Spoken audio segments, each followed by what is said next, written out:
omniprésent. C'est-à-dire, il est présent à chaque instant. Il est partout, mais cependant retenez. Il n'entre pas là où il n'y a pas la sainteté. C'est un symbole qui désignait que la personne sur qui on essuie les mains à la tête, dont le cheveu était un esclave. Et qu'il était disposé à accepter en toute soumission, en toute consécration, ce que son maître était en train de faire, sans discuter ni refuser. Si tu peux me regarder en face, si tu peux encore essuyer les larmes qui coulent de tes yeux, certes tu es abandonné de tous. Lorsque tu parleras avec Dieu, lorsque tu ouvriras ton oreille au diable, il ne te présentera que la grandeur de ton problème dans les temps.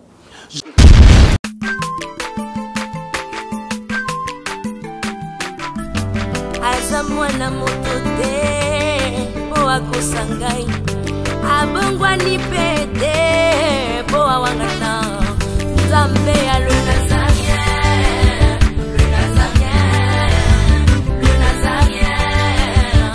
David Nzamba ayebana kitoko kuma mukondima atako babakola ki mafuta na musakolima lelo ya yobolingo ebateli le Nazarien lipamboli oyo mona na katempeni mama kantelobi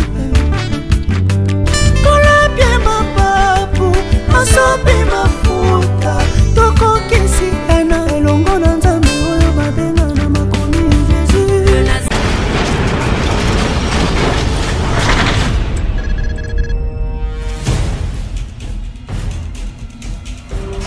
Azamwana motote poa kosangai abongwa ni pete poa wangata Nzambe ya le Nazarien. Événement, événement, événement. Mesdames et messieurs, fidèles téléspectateurs, frères et sœurs en Christ, événement aux années, le 13 octobre, le Nazarien, les Ekofissa, 4 anniversaire, accepté de jour, Uta, Mama Tirena Bandaki Mosala Oyo, Bongo, Yonde Oyo Simbama, Yo Oyo Pambolama, Yo Mona Boko na Nzambe, Nzambe Mishona Biso Nyoso Ele Kanakao. Oui, bakombo émission, vous avez ébélé masolo ya mboka, table santé, témoignage, émission santé, même si vous avez ébélé. Toling to mona osala geste, to tindiko ya kotindikate, mais mon mosanto solola na yo. Soko tu peux contribuer pour le milieu anniversaire Oyo et les Kanamalamu. Dès que tu as bon message chaque année, bon on a qui bilili l'année passée, le 13 octobre l'année passée, les Kanaki. Maman tu connais cette année net, pour pas envoyer ma petite séparaki. Tu peux te faire la peine à mon corps. Le 13 octobre, il y a 4e anniversaire de l'année Oyo.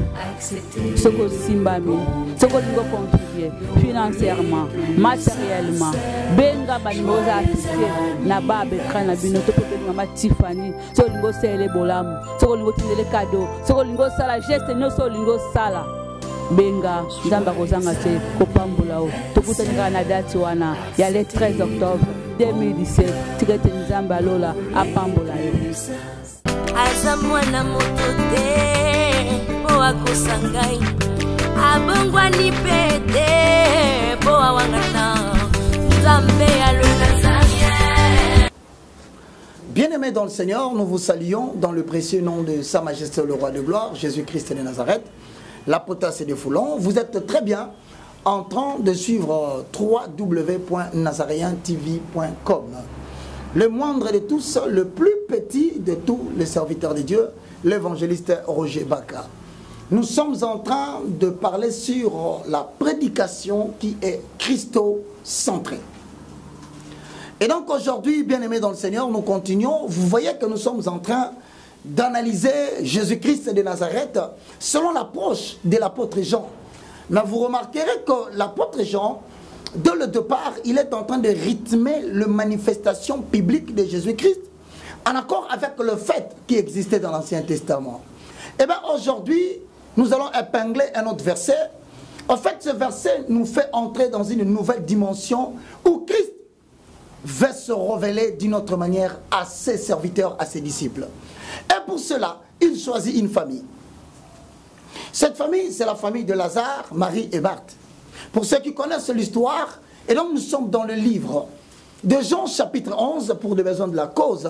Nous allons lire en chevauchant 1 à 5 et ensuite nous allons donner l'autonomie historique. Parce que je vous avais dit que la prédication est christocentrée. La prédication reste et ne sera que l'objet de Jésus-Christ de Nazareth. Mais dans les Écritures, lorsque vous lisez la parole, il y a une dimension du logos et qui vient l'histoire ou le sens même des Écritures par rapport à l'époque. Mais cela nous permet aussi d'entrer dans les domaines de la révélation pour pouvoir annoncer le rhéma, c'est-à-dire l'inspiration, qui n'est rien d'autre que la pensée exacte de Dieu cachée derrière les Écritures. Puisque nous sommes dans Jean chapitre 11, nous allons les lire. Bien-aimés dans le Seigneur, pendant que vous êtes en train de prendre les Écritures, moi je me permets de lire afin de vous rejoindre. Molingami malamu balinga kapona mbozuite balinga kapona bijaleli yango na bengi yo moninga na lisolo ya bolingo maluba ezalaka na nguya oyo betondi motema ye suka sembe boye bimisa kozala na moninga malamu ezali bozwi na tangwa mpasi moto ya kosunga kayo soki pasi ekomi na motema na la pindai pona yo na kosala nyonso ekoki na moto kosala ye olangwisi motema na ngai Yesu we Yesu we Yesu we yo moninga malamu Yesu we Yesu we Yesu we yo moninga malamu opekisa makambo etungisa ngai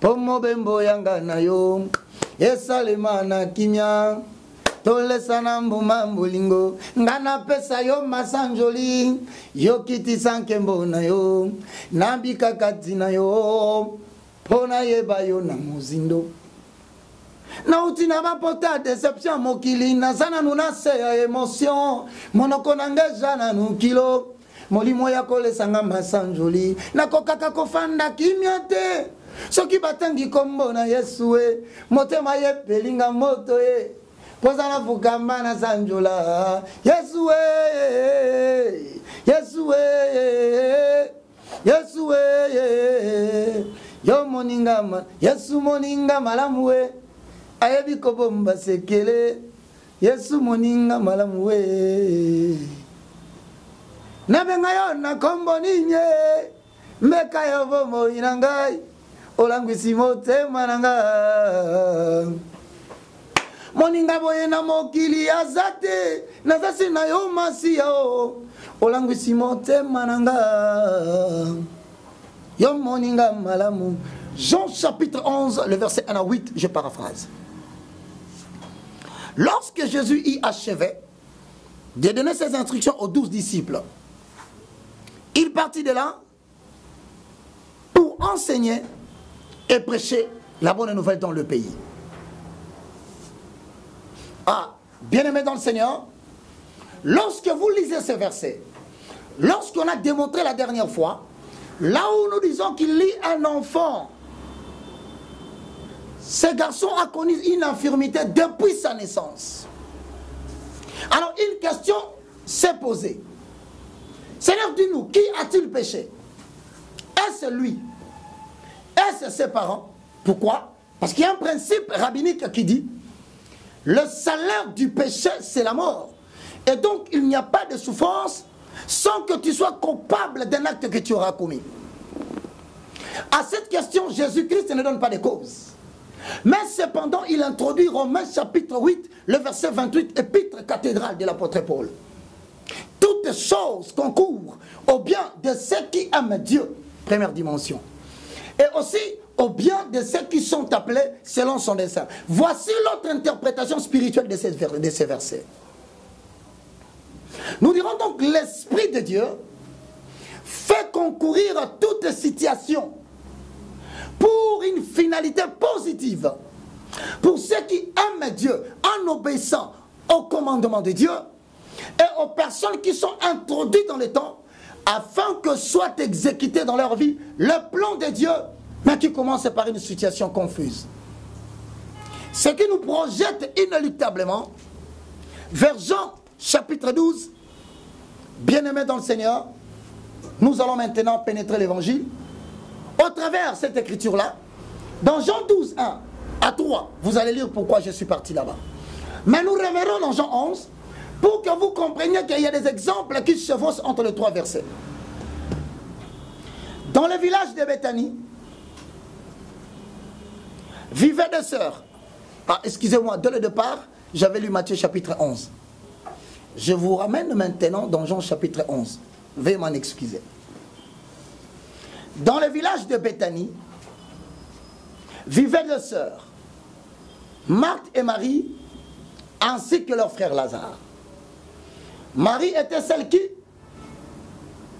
après avoir répandu une huile parfumée sur le pied du Seigneur, il lui essuya avec ses cheveux le pied. Lazare, son frère, tomba malade. Les deux sœurs envoyèrent donc quelqu'un à Jésus pour lui faire connaître cette maladie. Voici ce qu'il dit. Seigneur, ton ami Lazare est malade. Quand Jésus apprit cette nouvelle, il dit, cette maladie n'aboutira pas à la mort. Elle servira à glorifier Dieu. Elle sera une occasion pour faire apparaître la gloire du Fils de Dieu. Or, Jésus était très attaché à Marthe et à sa sœur, ainsi que Lazare. Après avoir appris qu'il était malade, il resta là encore 2 jours, à l'endroit où il se trouvait. Puis il dit à ses disciples, retournons à Judée. Bien-aimé dans le Seigneur, maître, lui dirent-ils, il n'y a pas si longtemps, ceux de la Judée voulaient te tuer à coups de pierre. Et maintenant tu veux retourner là-bas. Jésus-Christ leur dit, n'y a-t-il pas 12 heures dans une journée? Répondit Jésus. Si l'on marche pendant qu'il fait jour, on ne bute pas contre un obstacle, mais parce qu'on voit clair. Mais si l'on marche la nuit, eh bien, on trébuche parce qu'il n'y a pas de lumière. Après avoir dit cela, il ajouta, notre ami Lazare s'est endormi. Je vais aller le réveiller. Sur quoi les disciples dirent, Seigneur, s'il dort, donc il est en voie de guérison. En fait, Jésus voulait dire que Lazare était mort. Mais ses disciples avaient mal compris et ils croyaient qu'il parlait de sommeil ordinaire. Alors il leur dit clairement, Lazare est mort. Je suis heureux à cause de vous de n'avoir pas été là-bas à ce moment-là, car cela contribuera à votre foi. Mais maintenant, allons auprès de lui. Bien-aimés dans le Seigneur, nous sommes en train de observer que Jésus-Christ de Nazareth, le roi de gloire, la potasse des foulons, le Shiloh d'Israël, on vient lui donner une information. Observez très bien. Lorsqu'on vient raconter à Jésus, en fait, ce sont des disciples qu'on envoie de la famille de Marie, Marthe et Lazare. On lui dit, ton frère Lazare, que tu aimes beaucoup, est malade. Bien-aimé dans le Seigneur, à quoi rime cette expression? C'est une façon de pousser Jésus. C'est une mention qui fera Jésus lever de là où il est pour prendre en considération son ami Lazare qui est malade. Parce qu'en réalité, lorsque tu aimes quelqu'un, aussitôt que tu reçois l'information, c'est au même moment que tu dois te lever pour lui rendre visite. Mais Jésus ne répond pas. Et l'on donne un petit détail. L'on dit ceci. Ce fils est ton mari qui oignit Jésus-Christ de ses cheveux. Ce qui nous renvoie, bien aimé dans le Seigneur, dans le livre de Jean, chapitre 12, le verset 1 à 8. Mais pourquoi l'on donne ces détails? Voici le contexte historique. Jean présente Marie en faisant allusion à l'épisode du parfum qui devait être connu des lecteurs chrétiens, mais que l'apôtre ne rapporte que dans le chapitre 12, le verset 1 à 8. Écoutez-moi, le verset 4, contexte historique. Voilà ce que ça dit. Quand Jésus a pris la nouvelle, Il dit cette maladie n'aboutira pas à la mort. Elle servira à glorifier Dieu. Elle sera une occasion pour faire apparaître la gloire du Fils de Dieu. Voici le contexte historique. Jésus, par cet acte, il annonce ce qu'on appelle la préfiguration de ce qui va venir chez lui-même. Écoutez-moi très bien. Ce que Jésus veut faire comme un miracle, ne pas en faire au hasard, mais il est en train d'annoncer la résurrection de Lazare en même temps qui sera probablement l'illustration de sa résurrection au travers des enseignements selon lesquels la mort n'a pas le pouvoir devant celui qui donne la vie à quiconque croit. Mais écoutez-moi très bien. Jésus en tant que Fils de Dieu, il va annoncer aux apôtres que je suis le chemin, la vie. Moi je donne la vie éternelle. Cependant retenez, la mort n'a qu'un pouvoir temporaire lorsque moi j'arrive. En fait, la mort et la résurrection de Lazare n'a qu'une annonce prophétique de Jésus-Christ. Après ce chapitre, il y aura une petite transition, il va connaître la mort. Mais il dit aux gens, je suis la vie. Comme j'ai ressuscité Lazare d'entre les morts, non pas au 3e jour, mais au 4e jour. Mais pourquoi le 4e jour? Tout simplement parce que selon la pensée antique, lorsque l'esprit ou quelqu'un mourait, l'on croyait que pendant 3 jours, l'esprit restait dans le corps de l'homme et ce n'était que le 4e jour que le corps pouvait être séparé de l'esprit. Alors Jésus devait montrer aux gens, quand bien même que vous croirez que le 4e jour l'esprit est parti et que la décomposition humaine commence au 3e jour, je suis celui qui a dit, cette parole redonnera la force à vos muscles. C'est-à-dire devant les hommes, il est en train de guérir le malade. Alors les gens considèrent que Jésus n'a que le pouvoir de guérir le malade. Mais Jésus voulait montrer, je suis venu vaincre la racine, c'est-à-dire le péché au singulier. Parce que nous disons, le salaire du péché, c'est la mort. Et comme le péché est venu d'être vaincu par Dieu, la conséquence du péché qui est la mort sera vaincue aussi par Jésus-Christ de Nazareth. Hosanna. Voici le contexte historique. Jésus dit, je ne pars pas. Écoutez-moi bien, très chers frères et sœurs dans le Seigneur. Certaines personnes se posent tant de questions. Et d'ailleurs, c'est ça l'objet même du livre de Job. Pourquoi le juste souffre-t-il? Quelles sont les raisons que nous pouvons donner aujourd'hui? Je crains Dieu, mais pourquoi je suis tombé malade? Je crains Dieu, mais pourquoi n'ai-je pas la vie sociale facile? Moi, je marche dans la crainte de Dieu, mais pourquoi ma vie ne marche pas? Et voilà une famille qui n'a rien fait de mal, mais c'est une famille choisie à dessein. Pourquoi? Parce que le village de Béthanie se retrouve entre 4 bifurcations. Et donc, à travers la mort de Lazare, Jésus voit l'occasion de permettre à ceux qui habitent les contrées voisines de s'approcher du tombeau de Lazare ou de la tombe de Lazare. Et Jésus saisira cette occasion pour augmenter la foi de ses disciples. Laisse-moi te dire, il y a une chose que peut-être que tu n'as pas bien compris dans l'interprétation de Romains 8, 28. Toute chose concourt au bien de ceux qui aiment Dieu ne veut pas dire que finalement c'est toi que Dieu va avantager. Cela ne veut pas cette interprétation-là. Ça veut dire quoi? Au travers de tout ce qui va arriver dans ta vie, l'Esprit de Dieu va faire concourir le combat sur le plan conjugal, le combat sur le plan professionnel, le combat sur le plan familial, le combat sur le plan sanitaire. Ça ne va pas, tu es malade. L'Éternel utilise comme un chirurgien beaucoup de problèmes qu'il réunit ensemble à la fin pour te donner une pertinence de la connaissance sur l'identité de sa personne au sujet des problèmes qui t'arrivent. De ce fait, le problème devient un enseignement qui te permet d'édifier aussi les autres. C'est-à-dire de permettre aux autres de comprendre que l'Éternel a tout fait pour un but, même les pécheurs pour le jour du jugement. Rentrons dans nos Écritures, bien-aimés dans le Seigneur. Lorsque vous lisez Jean chapitre 12, le verset 1 à 8, vous verrez une mention. Jean dit que c'est cette Marie. Mais pourquoi Jean fait cette illustration? En fait, un jour, Jésus-Christ était arrivé dans la maison. Pendant que tout le monde était là, curieusement, Marie va prendre ses cheveux. Il va essuyer sur le pied de Jésus-Christ de Nazareth.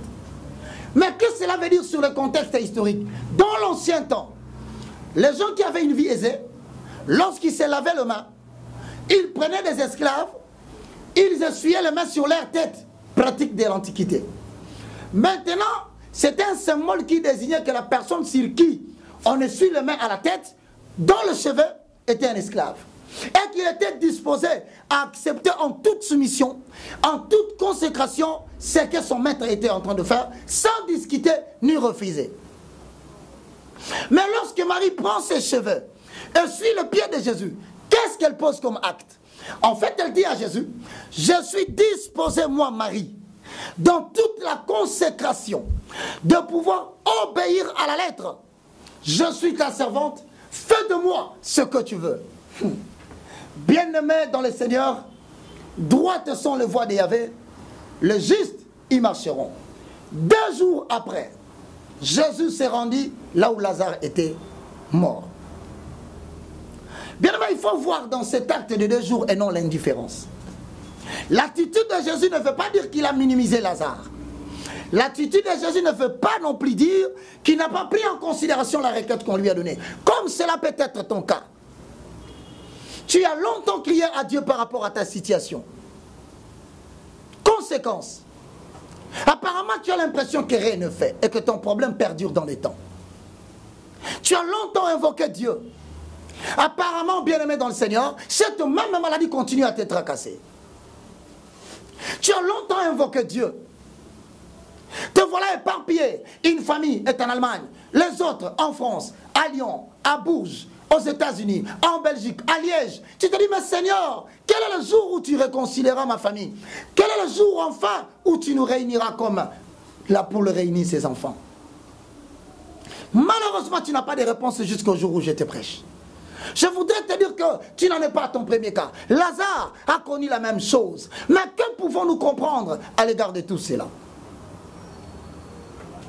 Ici, Jésus veut témoigner de ce qu'il fait, ce qui va advenir dans la suite des temps.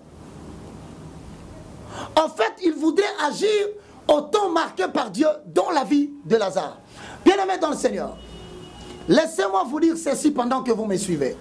Voici les 3 caractéristiques dont possède notre Dieu.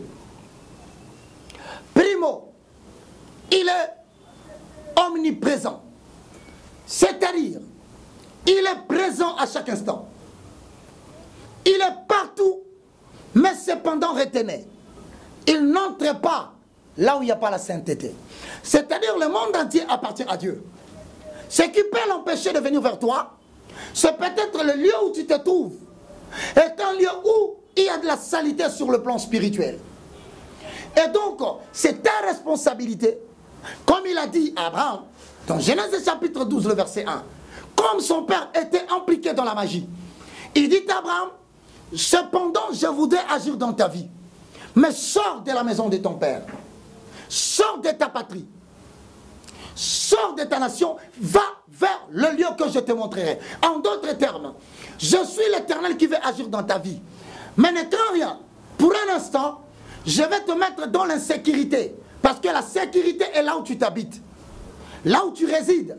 Mais quand Dieu te donne l'ordre imminent de sortir, ou d'arrêter cette fréquentation, ou d'arrêter avec la personne avec qui tu marches, cela veut dire que dans son omniprésence, ils se sont dérangés par rapport à cette compagnie d'incirconcis qui n'a rien à voir avec l'alliance et dans le milieu dans lequel tu te trouves. Conseil, obéis et sors.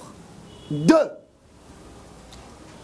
Au-delà de l'omniprésence, il est l'omnipotent.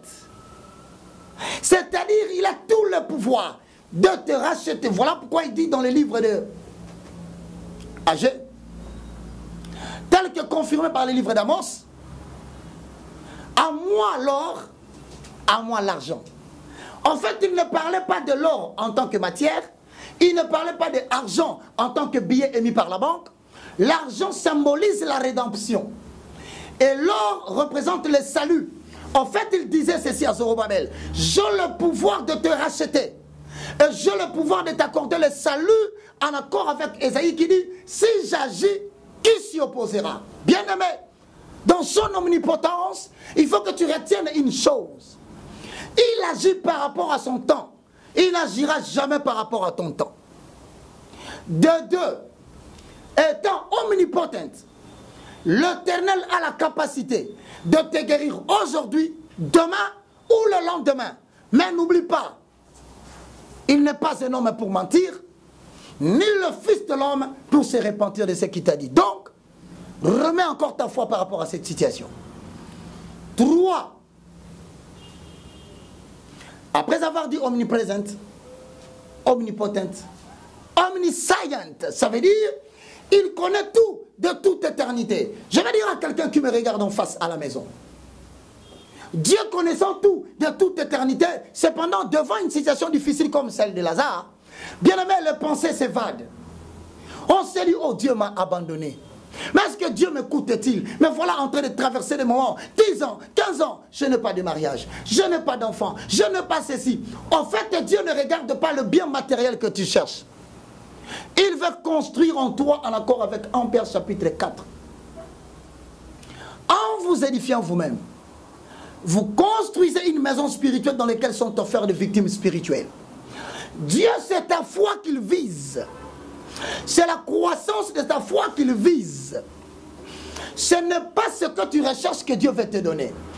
Alors, dans son omniscient, retiens une chose. Au niveau de ta pensée, le diable peut te solliciter pour te dire, ah non, ta situation ne guérira pas. Ah non, ta situation n'aura jamais de réponse. Vous savez bien, aimé, il y a une référence dans Proverbe qui dit, quand il n'y a pas de révélation, le peuple marche sans frein. Ça veut dire quoi? Lorsqu'un problème t'arrive dans n'importe quelle dimension de la vie, si Dieu ne te montre pas la finalité de cette situation, en songe, en vision, ou par la parole qui est en train d'être prêchée, pour te positionner par rapport à ta foi, on est tenté de faire n'importe quoi, car le mal nous prédispose à faire encore trop de mal. Ne réponds pas à la sollicitation satanique qui vient dans ton esprit. Ne vole pas. Ne tente pas l'acte que tu veux faire là. Ne sollicite pas les secours de ces gens-là que tu veux rentrer vers eux. Laisse-moi te dire, bien-aimé, l'impatience finit par produire l'infidélité. Quand tu es patient, il y a un autre fruit de l'esprit qui s'appelle fidélité. Mais lorsque le diable commence à t'agiter, il te dit abandonne. Lâche ce que tu es en train de faire. Ne continue plus à espérer en Dieu. Ah, de toutes les façons, tu n'auras pas la réponse. Lorsque tu parleras avec Dieu, lorsque tu ouvriras ton oreille au diable, il ne te présentera que la grandeur de ton problème dans les temps. Je suis venu dire à quelqu'un qui me suit, Dieu ne t'a pas encore abandonné. Dieu ne t'a pas encore rejeté. Si tu peux me regarder en face, si tu peux encore essuyer les larmes qui coulent de tes yeux, certes tu es abandonné de tous. Certes, il n'y a personne qui peut te venir en aide. Je ne sais pas où tu te trouves au moment où je suis en train de prêcher. Mais je te présente Jésus-Christ de Nazareth. Il s'appelle les hôtes invisibles, mais présents à chaque instant. Ta maladie peut être guérie. Ta situation peut trouver une réponse. Il n'est jamais trop tard. Et je te dis, avec toute l'assurance et une totale conviction, ce n'est pas ce problème qui va placer ton dos sous le sol. Prions. J'espère que tu es avec moi à la maison.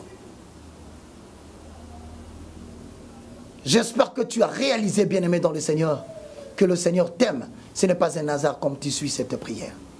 Ce n'est pas un hasard comme tu as suivi cette prédication. En fait, il te dit, ne promène pas le regard inquiet. Je suis avec toi. Ésaïe 43, verset 1 à 2. Si tu traverses le fleuve ne te submergera pas. Si tu traverses le feu ne t'embrasera pas. Comme Lazare, je viendrai au moment où tu t'attends le moins. Père Céleste, au nom de Jésus, Je te loue, je te glorifie. Merci Seigneur Jésus-Christ. Louange à toi Saint-Esprit, le communicateur indispensable de la grâce. Il est écrit dans la parole de Dieu. Ce dont il a connu d'avance, il les a prédestinés à être semblables à l'image de son fils, Hosanna. Ce dont il a connu, il les a appelés. Alléluia. Ce dont il a appelé, il les a aussi glorifiés. Ce dont il a glorifié, il les a aussi justifiés. Ainsi, Paul dit, qui accusera les élus de Dieu? Qui le condamnera? Jésus-Christ est mort. Bien plus, il est ressuscité. Il est assis à la droite du Père. Il intercède à la faveur des saints. Voilà pourquoi je confesse, au nom puissant de Jésus-Christ de Nazareth, tout plan conçu pour saboter la santé de mon frère qui me suit, tout plan conçu pour saboter son mariage, tout plan conçu pour saboter sa foi, gage qui nous lie avec toi, Sa Majesté le Roi de gloire. Je déclare cela nul et sans effet au nom puissant de Jésus-Christ de Nazareth. Reçois la guérison instantanée en accord avec Ephésiens chapitre 2 le verset 6, Ephésiens 1, 21, je paraphrase au nom de Jésus. Dieu nous a ressuscités ensemble avec Christ. Il nous a placés dans le lieu céleste en Christ Jésus. Au-dessus des dominations nous sommes, alléluia.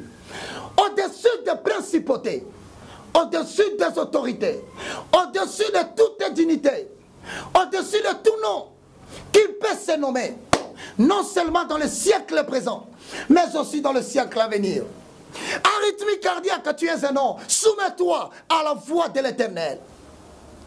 Insuffisance rénale, cancer de sein, hépatite virale du type C, myome, kyste, toi qui roules dans les organes des enfants de Dieu, toi qui veux les soumettre aux interventions chirurgicales. Oh Zana, la Bible dit pour l'amour de Sion, moi votre Père, je ne me tairai pas. Elohim, guéris maintenant, afin que ce peuple sache que c'est toi qui restaure les valeurs spirituelles inversées et que tu t'es choisi un peuple. Je crois ce que je dis. Moi, je dis ce que je crois. Et je le vois s'accomplir dans la vie de celui qui m'a suivi avec foi au nom puissant de Jésus-Christ de Nazareth. Cela est arrêté maintenant avec un effet immédiat. Nul ne peut plus jamais le revoquer. Règne maintenant ici-bas avec Christ au nom de Jésus-Christ. Amen. Bien-aimés dans le Seigneur, merci et bon dimanche à vous qui avez suivi cette prédication dans www.nazareentv.com. Nous avons besoin de vous informer une seule chose. Nous sommes les corps de Christ. Je suis peut-être à la bouche. Par la grâce de Dieu, j'annonce les oracles de l'Éternel. Tu es peut-être la main qui doit aller chercher, la jambe qui doit produire. Bien-aimés dans le Seigneur, ce support par lequel nous atteignons tous qui sont au loin se présente devant une situation de besoin. Rappelez-vous que Jésus-Christ dit à Joseph et à Marie, prenez l'enfant Jésus, ramenez-le en Égypte, cachez-le là-bas, parce qu'on cherche à les tuer. Mais il pouvait bien protéger Jésus. Il pouvait bien envoyer des anges qui allaient couvrir Jésus. Bien-aimé, des fois, notre Dieu se présente comme un agneau dans sa faiblesse. Ce n'est pas parce qu'il est faible, mais c'est parce qu'il a des enfants à qui il a déposé la provision surnaturelle, afin de venir en aide, et que nous comprenions que nous sommes complémentaires. Nous avons besoin de 2 caméras. Puissiez-vous être la personne qui répond aux besoins de tout ce peuple qui nous suit sur www.nazareentv.com. Nous avons besoin de moyens pour bien aimer dans le Seigneur de mégabytes afin de travailler facilement dans le téléchargement des émissions et vous les donner. Nous avons besoin de payer ce loyer, bien aimé dans le Seigneur. Nous remercions tous ceux qui nous ont déjà écoutés. Que le Seigneur vous bénisse. Ne minimisez pas votre geste. Selon la mesure de la grâce, veuillez nous appeler et assister, afin qu'ensemble, nous puissions dépeupler les camps de l'ennemi et peupler les camps de Dieu. Pour tous ceux qui veulent nous joindre, nous sommes dans les contacts au travers de cette prédication, et tout contact 00243 9 98 82 0 Vous pouvez nous joindre sur WhatsApp comme dans Imo. Et là, vous bénéficiez de prières de la semaine parce que la semaine prochaine, vous allez devoir suivre 2 jours de prière, à savoir le jeudi et le vendredi. Je répète, la semaine prochaine, nous avons 2 jours de prière. Prière dite de la destinée pour toi et pour la nation congolaise. Heureux sommes-nous parce que les autres nations vont nous soutenir dans cette prière. Vous nous appelez aussi pour avoir tous les détails et les directives de la prière sur la ligne directe 00243 90 79 66 785. 2 jours de prière en jeûne pour ta destinée et pour la destinée de la nation où Dieu t'a fait venir dans le monde. Que Dieu vous bénisse. On se retrouve très prochainement. Quant à moi, je vous remercie et je vous dis bon dimanche. Au revoir.